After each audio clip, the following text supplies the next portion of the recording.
Hello అండి, ఈరోజు specials బియ్యం పిండితో ఇన్స్టెంట్గా వేసుకునే దోశల గురించి చెప్తాను. బియ్యం పిండి ఎలాగో ఇంట్లో ఉంటుంది కదండి. ఆ బియ్యం పిండిని ఒక 10 నిమిషాల ముందు వాటర్లో మంచిగా నానబెట్టి పెట్టాలి.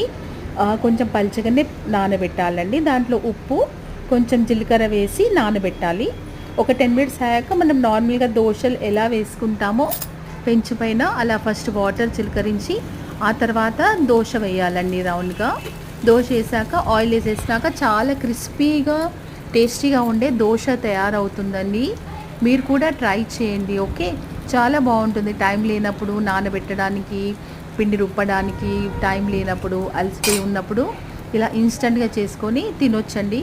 చాలా బాగుంటుంది. పచ్చడి, పప్పు దేంతో తిన్నా బాగుంటుందండి. డిఫరెంట్ వెరైటీస్గా దోశలు వేసుకొని తింటే చాలా బాగుంటుంది. Thank you for watching. Please subscribe.